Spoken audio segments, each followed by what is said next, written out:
Hello, my noble band of outlaws. Outlaw Samurai coming at you live with a video. Yes, it's finally time for the review of the Legacy Blades Nodachi.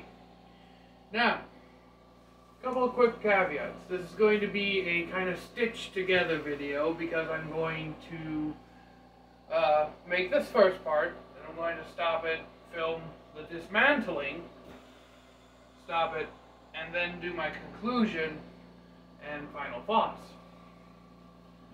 So as to save on time. So I shall now pass the torch to Future Outlaw. Take it away, Future Outlaw. Thank you, past outlaw. Future Outlaw here. Well, or should I say present? Well, time for the dismantling of the Legacy Blades 9260 spring steel Nodachi. Now, a quick caveat before I begin the dismantling. One is that while the mikugi pegs are visible here and here on this side, they are not visible on the other because the Ito wrap actually goes over them. So that may be something to improve upon in the future, better mikugi placement. I essentially have to move the Ito up and off of the mikugi.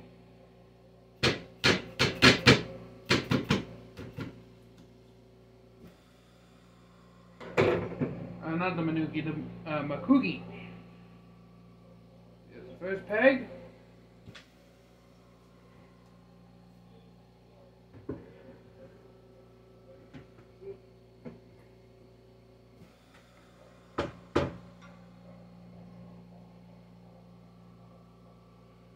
And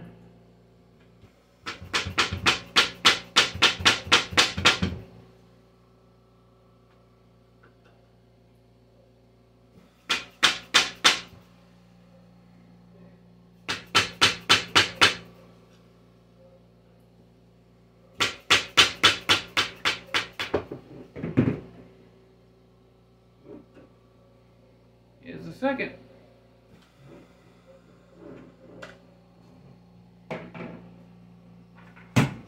Now how this is now method of percussion persuasion.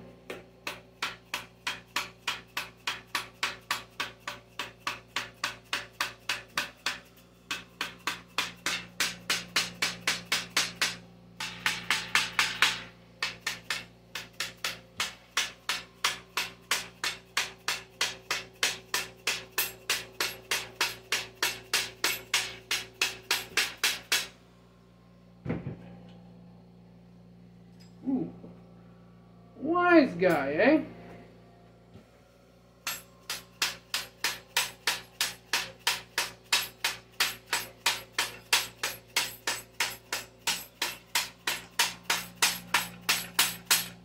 Ooh. Ooh, this hurts my arms. I edited out a lot of the disassembly footage so that it wasn't like 20 minutes of me trying to get the damn sword apart. Basically, once I got the sword apart, there was some burrs around the mikugi hole that I had to sand down with a set of files. I've got those already taken care of. Back to the review. Well, this is the comparison section where I take the on-site measurements of the Nodachi and then I compare them to my measurements and see how accurate or inaccurate they are. As always, I will first read the measurements online and the description. We are proud to offer Legacy Blades Odachi/Nodachi with exceptional craftsmanship at an affordable price. Odachi greatsword, also referred to as a Nodachi or field sword, were a battlefield weapon used by samurai during the feudal Japan. These are difficult to produce due to their length and expertise required for traditional heat treatment, and Legacy Blades has the process mastered. Forged from durable, high-end 9260 spring steel, these are made to cut 6 colors available, each with a matched black ishime stone textured saya scabbard. Specifications: 55-inch overall. Suka is 15.7 inches. Sakihaba near the yokote is 2.3 centimeters. Kisane near the habaki is 7.5 millimeters. Blade maru, which means mono hardened. 90. Oh yeah, they copy and pasted a lot of the 1095 Nodachi specs over this one because of the same size. But blade 9260 spring steel. Handle material hardwood with genuine ray skin synthetic silk Ito. I very much like the feel of the synthetic silk. Nagisa blade length is 35.4 centimeters, 35.4 inches with no bogi. Motohaba near habaki is 3.15 centimeters. Sori is 3.2 centimeters. Sakisane thickness at utote is 3 millimeters. Saya material stone texture. Now we will be comparing and contrasting. So they said a 35-inch blade, or 35 and 1/4 inch blade, and I'm counting 35 and a quarter inch blade. Exactly.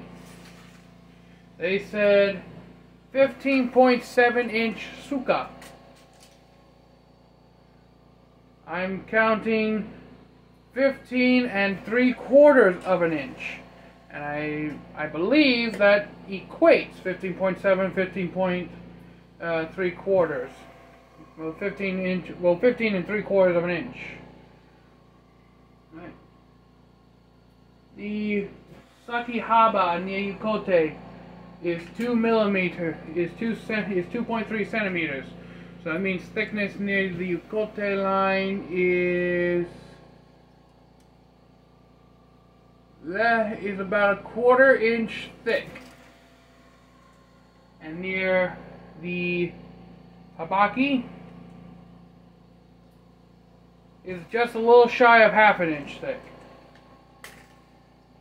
The blade, again, hardwood, Nagisa, already checked that. Motohaba near Kisaki, that means how wide it is 1 1/4 inch thick. Sakisane near Yukote is 3 millimeters, or just, this is 1 inch thick solid. So 1 1/4 down here means it tapers 1/4 of an inch to the Yukote line. Sori is 3.2 centimeters.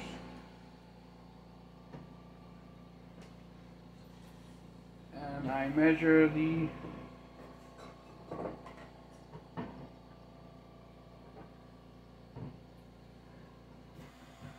kind of hard for me to measure the sori.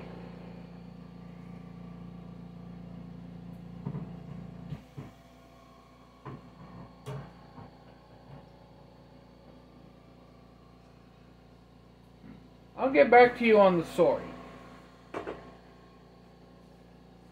But so far, all the measurements are to exact specifications. Now there's one thing that is not included here, and that is the weight of the sword. Which, that's why we have our handy dandy trusty little scale here. Set, of course, to the good freedom units. The sword weighs 3 pounds 1.6 ounces, which is a ridiculously light blade. This is actually lighter than the Warrior O, because the Warrior O measures it at 3 pounds 7.6 ounces, and a full 6 ounces lighter. Of course, you may say, well, Outlaw, that has to do with all the modifications you've done to the Warrior O, adding that extra large grip. True, but I digress. So now, we turn to Future Outlaw for final thoughts and conclusions. Take it away, Future Outlaw. Okay, so, after an ungodly amount of pounding, I finally have the sword apart. Wipe that off.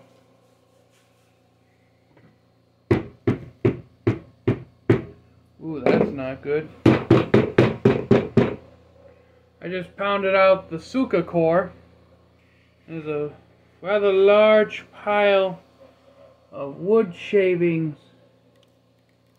and metal shavings. That tells me that this was assembled quickly and hammered together. Now, let's take a look at the Suka core. It's a 15-inch Suka core. The mikugi are these leaves. It's a black samigawa, and it's a panel samigawa. A very thin panel, too. Not that thick. Obviously, for 380 bucks, this gouge right here, I really don't find that acceptable, especially if I compare it to Hanwei and Dragon King, my other $380 swords roughly. And the fushira, even when it wasn't on the sword, even when it was on the sword, had a wiggle in it. This explains why. It's not completely filled. Now, I do, however, like the bamboo kind of aesthetics on the fushira, and the kashira mimics it a little bit, but it's more of a wicker basket. And I don't know how well you can tell, but yeah. I'm holding the Suka core straight. The kashira is bent off this way. Again, if I compare it to my Hanweis and my Dragon Kings, I find this slightly unacceptable. Now, I'm going to overlook this a little bit as the Suka core itself is perfectly straight. I just want to believe that during the tying process, this got twisted and no one noticed.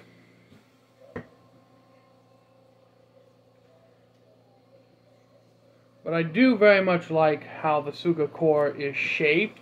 I would have liked it to be a little wider, personally, to fit like my Hanweis. I tend to like the wide and narrow Sukas instead of the narrow and fat Suka. But yes.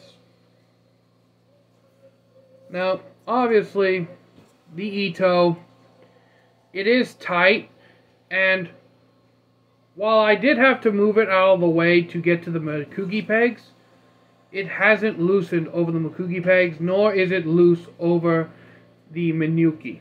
And fun fact, the minuki are actually in Kung Fu style, meaning that the minuki are in your palm when you're using this sword, and not over your fingers, which increases your grip. That's enough for the Suka. The Suba is a relatively thick stock. It looked bent. Yeah, this is a relatively flat table, so yeah. The Suba is bent a little bit, not abhorrently. And this is a Dharma wheel Suba, which is the Buddhist wheel of reincarnation. Now, from what I've gathered in research, this is actually fairly small for a Nodachi. Usually a Nodachi Suba would encompass the entirety of one's hand, meaning that 90% of my fist would be covered by this Suka instead of just the top. I keep saying Suka, but I know it's Suba. But still, it's very nice and very beefy. This is a very beefy, well put together Suba, even if it's a little bent. The Seppa are interesting because they're both, I believe, nickel-plated silver. And they also have this little extra detailing right here. I don't know how well you can see it, but they have the stippling effect and then a secondary line that surrounds the top of the stippling. And the seppa are reasonably good quality as well, and reasonably thick. Most of your standard stock seppa are just a hair thinner than these, so these being just a little thicker than on average earns points, in my opinion. Next, let's get to the pointy, stabby, cutty part, the nakago and the nakago of the sword. Now, interestingly enough, the nakago is actually signed. This is my first ever properly signed nakago. They also have their logo stamped into the nakago as well, Legacy Blades. Now, while this is off the sword, I'm going to take a moment for my OCD-ass brain to check something. And yes, the sword is perfectly straight. It has a couple... The reason I keep thinking it's bent is because the mune actually is ground a little more to one side, so that when I look down the blade, the mune throws off my perception. But this is nice that this is actually properly signed. The nakago is of decent thickness to match the blade. However, there are these very sizable burrs on the nakago's surface that are catching the wood like crazy. So I'm going to actually have to sand those off before I reassemble the sword. While I have it out, let's move on to the blade. The sword's blade is made of 9260 spring steel.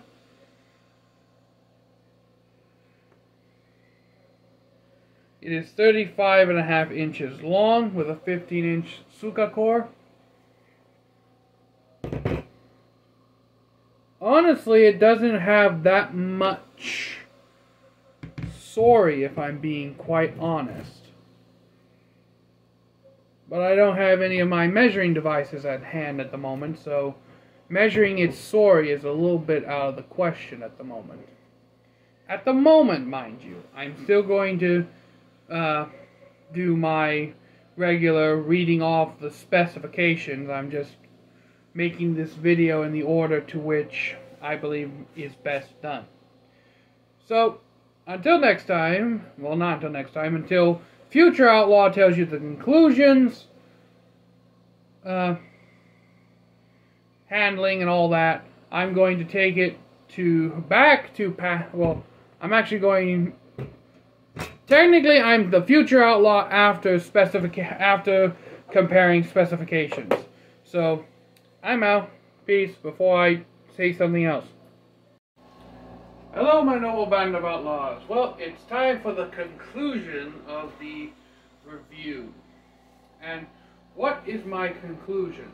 Well, honestly, for the money, you do get an incredibly nice sword.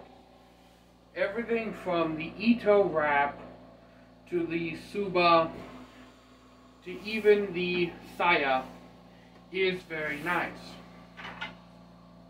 Now, something I didn't mention in the earlier parts is the Saya. It does have this teardrop-like shape to it, which is nice if you like Sayas with a bit of dimension to them. Personally, I don't really mind the teardrop shape, but it is a very light Saya. Not something I would like to, not something I would have to have to rely on as a backup weapon in case something happens to the sword, because personally speaking, I believe that the Saya should be just as much of a potential backup weapon to beat the ever-loving hell out of somebody if you lose your sword, as the sword is to cut somebody. But I digress. The sageo that the saya comes with is of reasonably high quality. It is also, I believe, the same synthetic Japanese silk as on the Ito wrap. If you'll notice, I've also went ahead and took the shirodome out. That's usually what I do when it comes to the koigata, is I take the shirodome out. The saya also does not have any horn on the koi guri or the koiguchi. In fact, I don't even think it has a plastic reinforcement ring. It's just wood that's been painted. Now that is a kind of minus, but at the same time, you're really not going, a lot of people are really not going to be doing any kind of ei jutsu with a Nodachi. I mean, I do it, but I'm insane to begin with. Most of the time when you're using a Nodachi, you're not going to be performing any kind of sayabiki or noto with it, or ei draws or bato jutsu. So reinforcement on the koiguchi in this instance is really not that big a deal to me. So I'm not going to dock it too much. The saya is also very nice. The lacquer is tough. It's already taken one little ding that I could easily just patch up with a Sharpie. And that's the glory of an Ishime lacquer. You can patch it up with a Sharpie and most people can't tell. Now, to the sword itself. As I mentioned in the dismantling section, the kashira is offset. Now, on my Dragon Kings and my hanwei, which are also in this price range of the $380 to $400 price range, they don't have this. So I am going to point this out. I'm thinking that it was just a slight technical error on Legacy Blade's part. But I would like to see this improved if I was to ever buy another Legacy Blades product, to see that the kashira is straightened out. Also, the fushira was loose when I got it. I have since taken it apart and it appears that it has fixed the looseness somewhat. It is not as loose as it was before, much better. I don't know how that necessarily works, but it is worth it to note that the fushira has been retightened somewhat. Now we saw the dismantled footage already, so I'm not going to get into that. Now, in terms of handling, when I first got it, it was very weird to me because I wasn't used to a blade this big, but also this light. This is a very light sword. It's bigger yet lighter than the Warrior O, which threw me off considerably.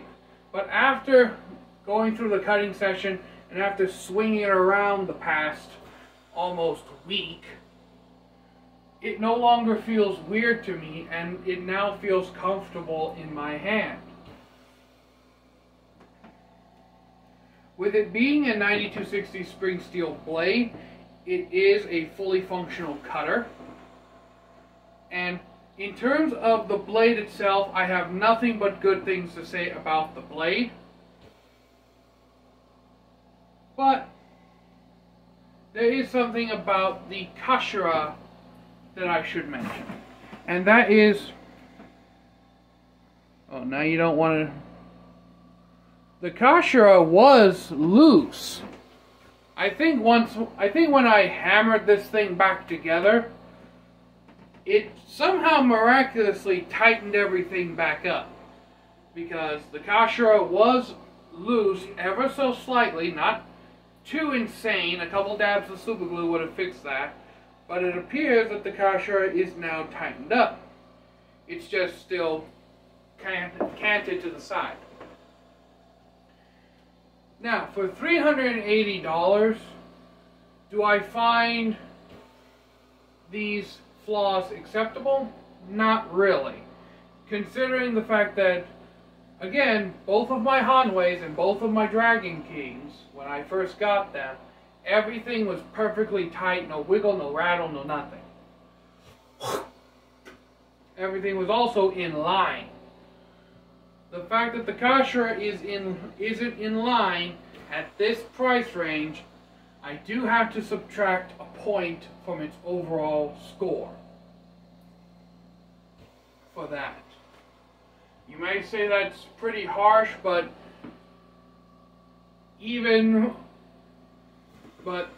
then again, like I said, both Dragon Kings and both my hanweis came with a perfectly in-line kashira. And even when I bought my cold steels, and not even that, all of my other swords, from my $50 swords to my $100 sword, all of them had perfectly in-line kashira. That means they were in line with both edges of the grip.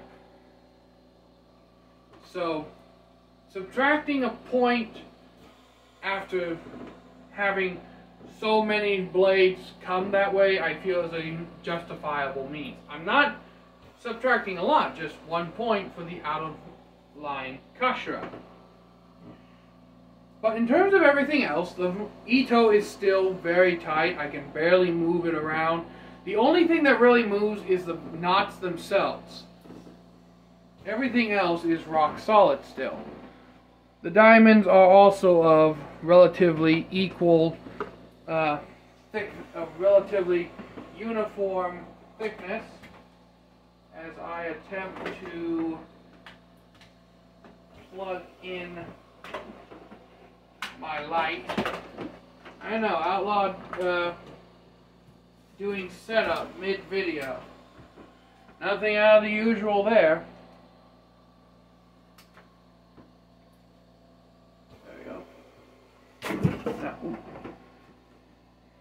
As we can see, the diamonds are of reasonable uniform size and thickness. The knots down here are absolutely rock solid. Those knots aren't going anywhere.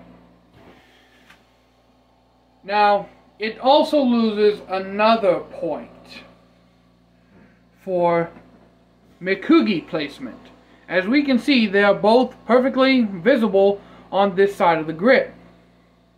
But if I flip it over, we see here that the mikugi are underneath the knots of the ito wrap, meaning that you have to force the ito wrap out of the way to take the mikugi pegs out.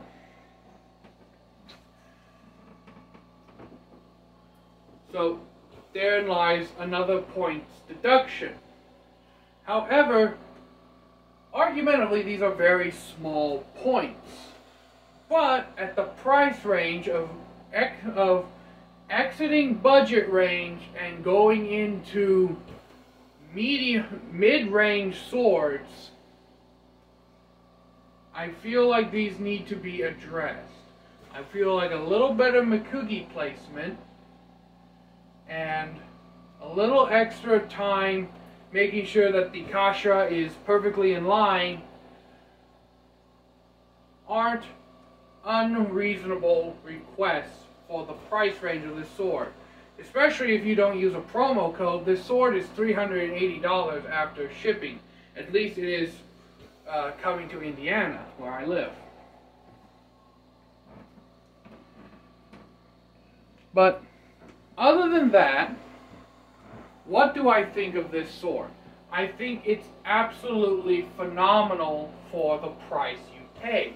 There are not a lot of Nodachi on the market available that are less than $500, $600 unless you go, and this was brought to my attention from by Gargoyle from Hanban.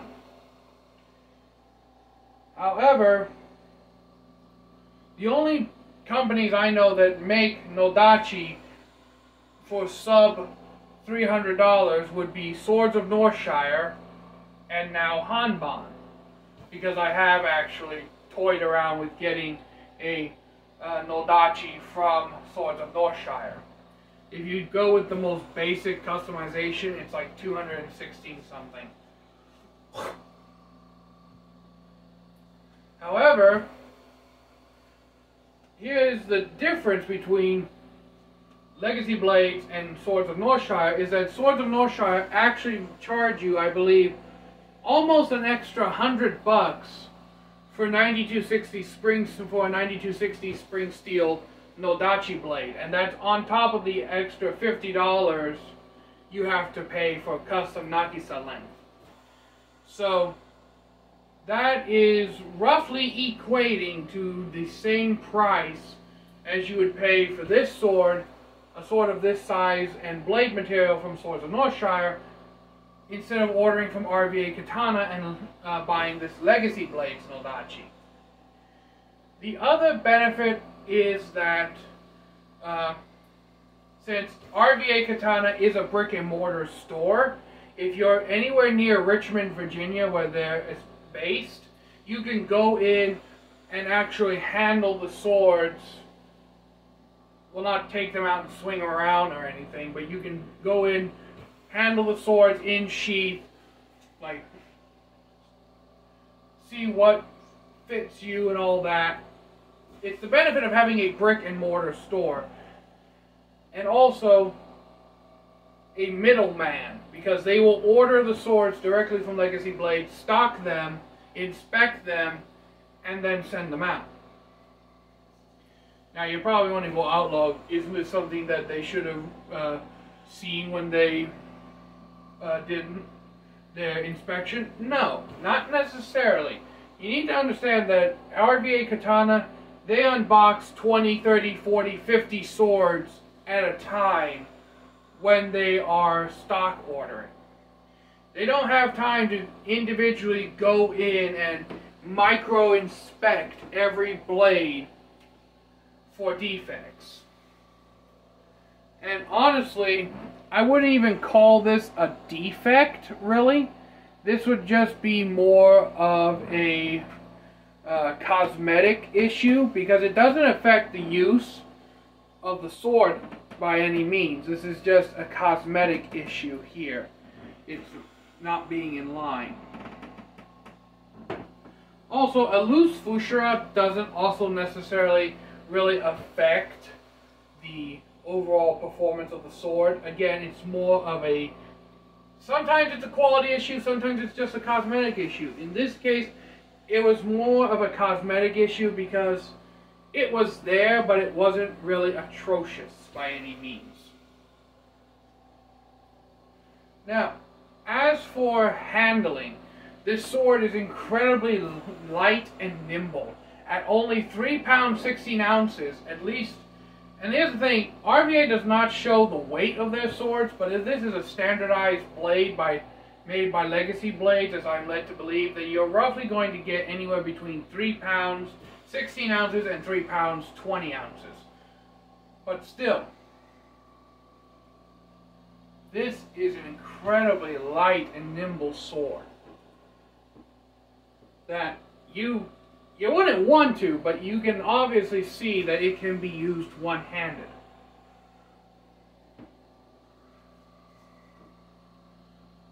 The grip length is perfect for the size of blade it has. That's another thing that I harp on. I'm so tired of sword companies giving us such tiny grips, but long blades. I want a big grip on a big blade, damn it. But overall, what do I think of this sword? Overall, I think that this sword is an incredibly good deal for the money. You get a 9260 spring steel blade that takes a hell of a damn sharp edge, keeps that edge, because even after all the bottle cutting and the stabbing I did, it hasn't dulled at all. Okay, this thing is still stupid sharp.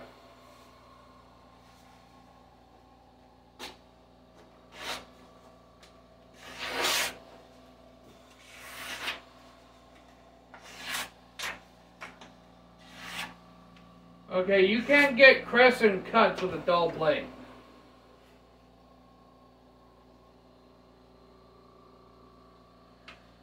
And because of the fact that it's spring steel, it won't bend or break easily. especially with the overall length.